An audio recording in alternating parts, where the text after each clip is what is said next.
오직 이 회화만에서 이렇게 우리가 추출할 수 있는 쾌감인 거죠.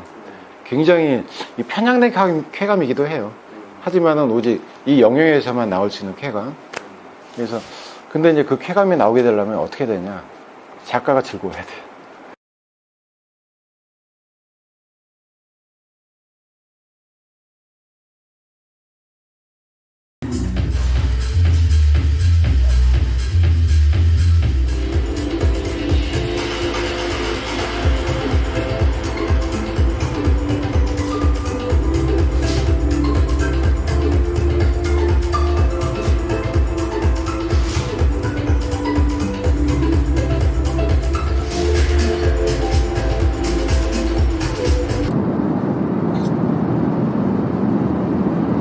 작가님 만나러 가는 걸 설레는 것보다 새로운 작품을 볼 수 있다.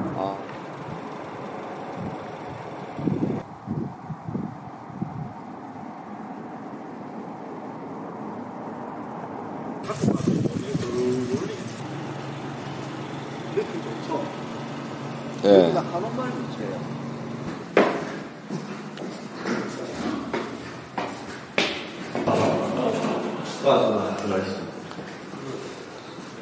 저는 예술은 기본적으로 유희로부터 시작이 됐다라고 보고요. 유희로 끝난다고 봐요. 한 20여 년 쭉 넘게 직장 생활을 하다가 작업이 너무너무 하고 싶은 거 있잖아요. 모든 이 작가분들이 다 마찬가지겠지만은 그래서 이제 어느 날 회사에서 아무리 뭐 좋은 결과물을 만들어내도 결국은 나만의 것이 아니다 라는 결론에 도달하게 됐고요. 그래서 과감히 회사를 그만두고 작업을 하기로 마음을 먹었죠. 대학을 졸업하고요. 한 20여 년 정도 이제 회사 생활을 꾸준히 했었었죠. 구체적으로 말씀드리면은 이제 컴퓨터 그래픽, 특히 이제 애니메이션 쪽으로 많은 일을 했었었고요. 그런 일도 사실은 굉장히 좀 매력적이었어요. 왜냐면은 어떤 모니터 안에서 가상의 세계를 창조하는 일이니까. 그래서 나름 어떤 제가 물론 미대를 졸업했지만은 졸업하고 나서의 어떤 이 창작력이란 게 있잖아요. 그런 거를 완전히 흡수를 할 만큼 일이 상당히 매력적이었었어요. 출연하는 게 좀 그래서 방송인 출연은 스케치하면서 멘트는 필요하니까 그거를 잠깐 노트 바탕으로 하면 되고 그거를 그냥 가져와도 되고 요거는 이제 다른 개념이죠. 이건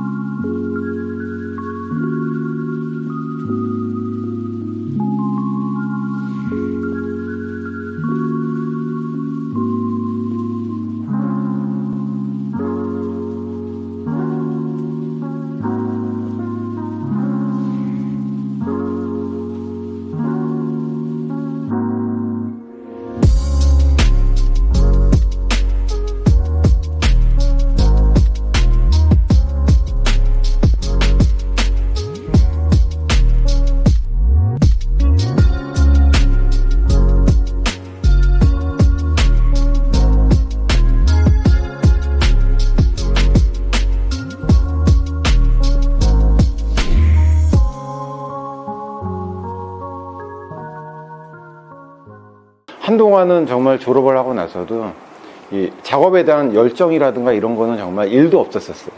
완전히 일에 만족을 했었으니까요. 그러다가 어느 날 불현듯이 정말 어떤 전조 증상도 없이 너무너무 작업이 하고 싶어지더라고요. 네.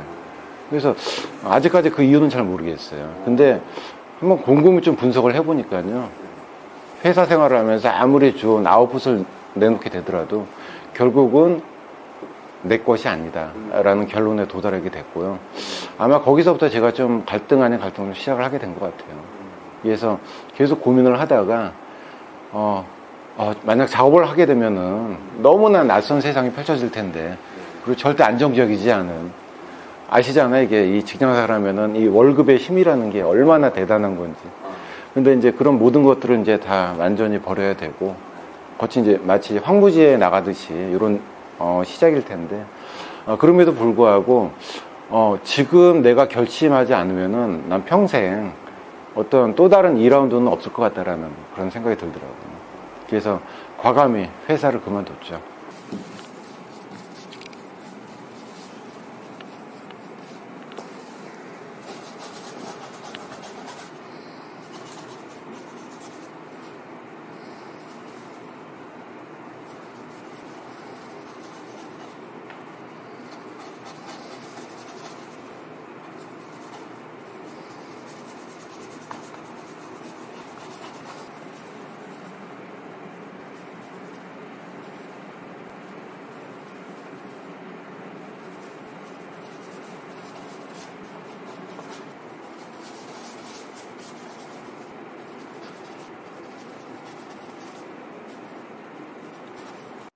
바로크 회화의 거장들이 사실은 가장 큰 저한테 롤 모델입니다. 네, 왜냐면은 제가 최초로 제 작업에 대한 영감이라 그래야 되나요? 어떤 충동 같은 거 그거를 느낀 기억이 있어요. 중학교 3학년 때였거든요. 그때 뭐 정말 아무 생각 없던 시절이잖아요. 근데 어느 날 일요일 오전에 EBS 이 다큐멘터리를 보는데 렘브란트 그림이 이렇게 확대가 돼갖고 화면을 쫙 흐르는 게 나오더라고요.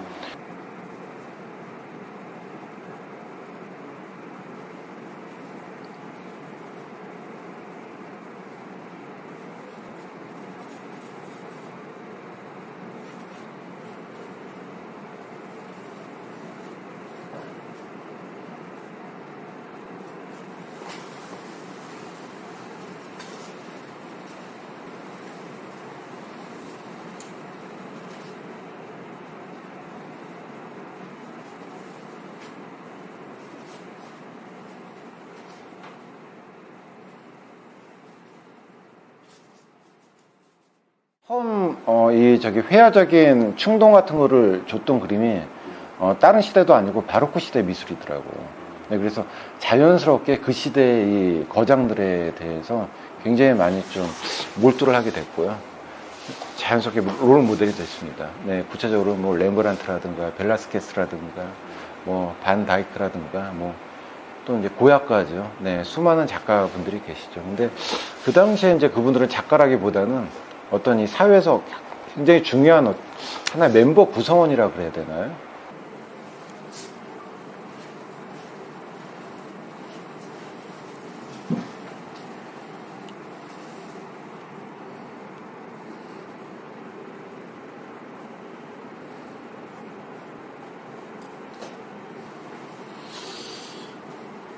이 회화적으로 어마어마하게 충격과 동시에 충동을 받은 어떤 이 대가들 말씀드렸잖아요.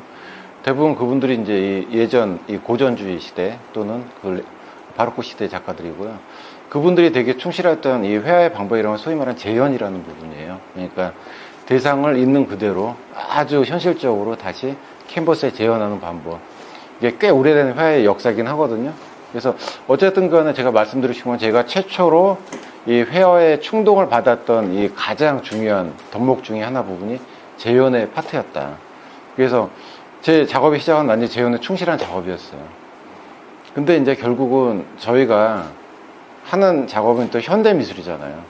현대미술이기도 하고, 그리고 이 재현, 그러니까 이 현대미술의, 그러니까 이 예전 이 고전미술과 현대미술의 차이가 뭐냐면은 재현과 비재현의 어떤 이 차이로 크게 나눌 수가 있는데요. 그렇다면 이제 바로 비재현의 부분은 추상적으로 가는 부분이잖아요. 그래서 또 수많은 어떤 훌륭한 작가분들이 그 작업을 많이 또 하시고. 근데 저는 이제 예를 들면은 이런 거죠. 그러니까 아주 이 탄탄한 이 토대 위에서 약간의 어떤 이 균열이라든가 부서짐이 훨씬 더 저한테 추상적으로 느껴지더라고요.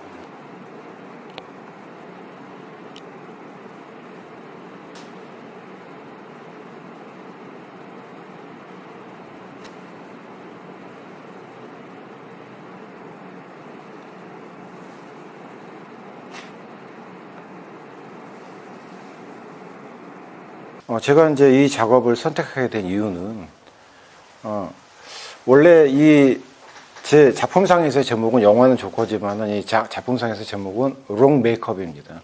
그래서 이제 다른 말로 하자면은 잘못된 화장이라는 거죠. 그래서 제가 이 영화를 보면서 이제 물론 조커의 캐릭터라든가 이런 것도 여러 가지 즐기면서 봤는데요. 근데 가장 주목했던 거는 얼굴에 이렇게 분장된 모습이었었어요. 네, 이게 이제 뭐 여러 가지 상징하는 바도 많겠지만은 저는 뭐 여러 가지 그런 어떤 사회적인 이슈라기보다도 그저 이 얼굴 자체 위에서 이렇게 뭔가 또 하나의 어떤 페인팅을 했구나.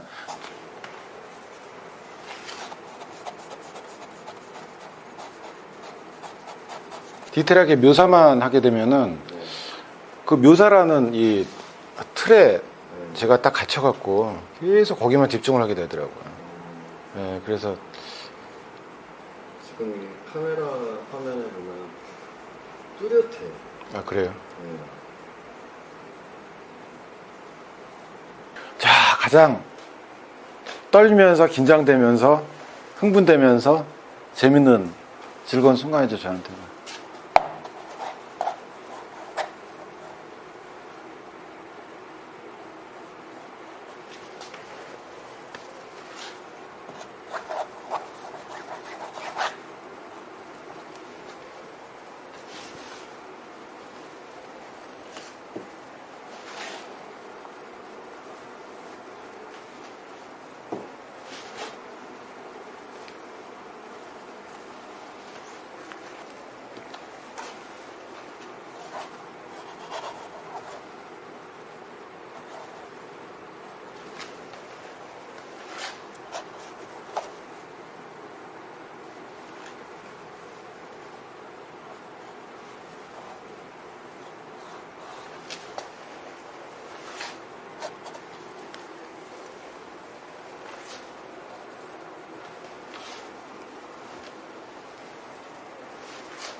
탄탄하게 재현의 이 형상을 만들어 놓고 거기서 다시 한번 훼손시키고 무너뜨린 작업이 들어가는 거죠.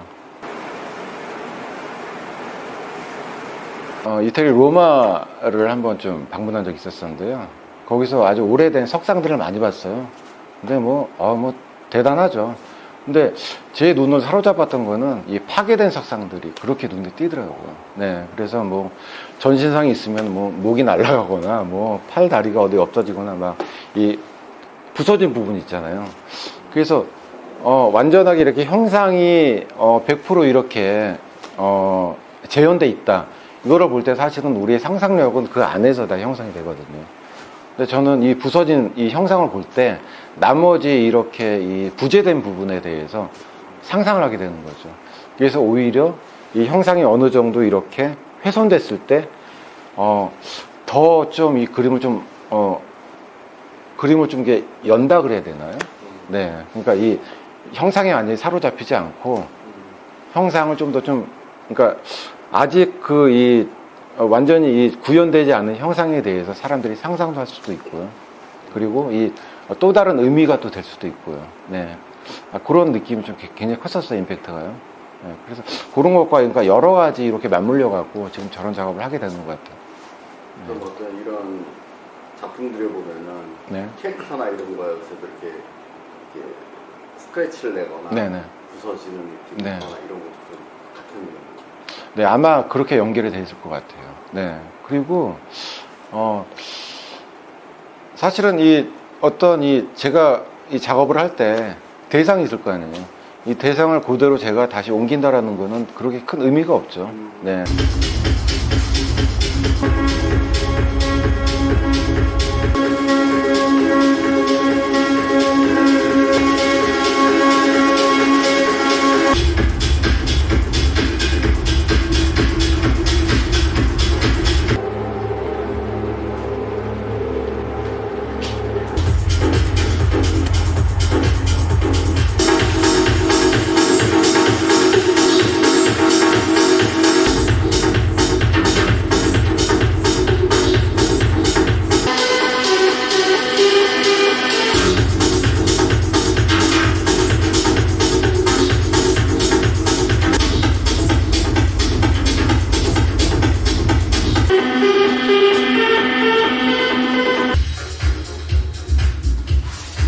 (2023년은) 금년 3월 말에요.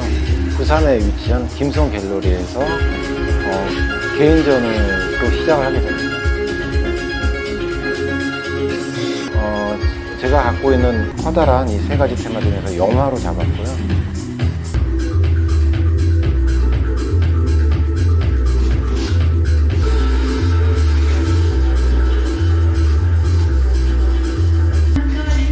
네, 그러니까 영화라는 게 이렇게 여러 수많은 그림들이 이렇게 이어진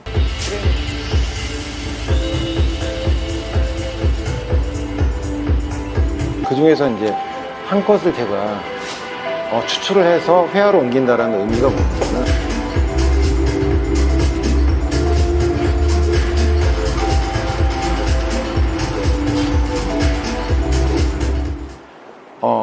영화, 만화 영화 같은 이런 것들이 이야기에 종속된다는 거죠.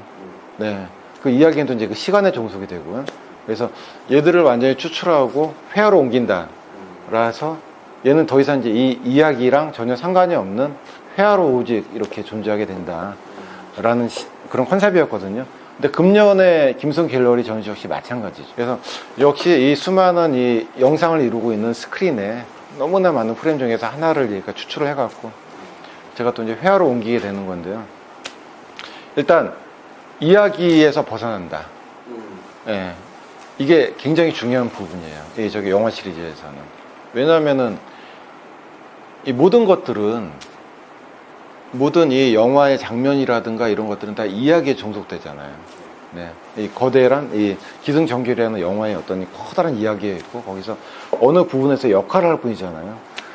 근데 내가 얘를 핀셋으로 잘라갖고 이게 건져낸 순간 얘는 더 이상 이야기에 종속되지 않고 그것만으로 의미가 있는 게 아니라 회화로, 커다란 회화로 이렇게 다시 옮겼을 때는 다른 이야기가 형성이 된다는 거죠.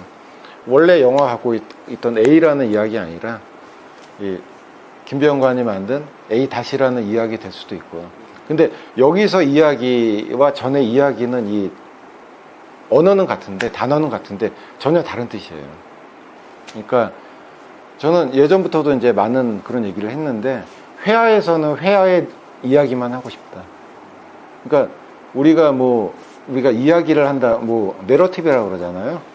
그런 것들이 어떤 논리를 가지고 있고 시간에 종속이 돼 있고 이건 이래서 이래야 된다라는 어떤 당연한 어떤 규결 같은 게 있어야만 하고 그래서 이야기가 형성이 되는데 회화는 그런 게 필요치 않아요. 회화는 전혀 시간성이 필요 없는 이야기 구조입니다. 네, 그래서 보자마자 시작되고 보자마자 끝나는 이야기예요. 그래서 굉장히 회화의 무서운 점이라고도 할 수도 있고요. 그래서 이제 그런 어떤 이야기, 그러니까 이 회화만의 내러티브를 만들고 싶다라는 그런, 그러니까 영화의 내러티브에서 벗어난 회화만의 이야기를 만들고 싶다라는 그런 가장 큰 이 중요한 구조가 있다라고 보시면 되고요. 서사를 위해서 이게 필요한 보조 장치로 전락을 해버리는 거죠. 네. 그래서 잘못하면은 아무리 정성 들여 그려도 그림이 사파가 될 수가 있어요. 네. 그래서 저는 이제 이 영화의 장면만큼 얼마나 사파가 되기가 쉬워요. 굉장히 아주 큰 리스크를 갖고 시작을 하는 거거든요. 근데 거기서 이제 이 벗어나는 더 이상 사파가 아닌 회화만의 이야기를 가진 어떤 그런 대상이 될 때 제 나름대로 이제 결실을 이루었다.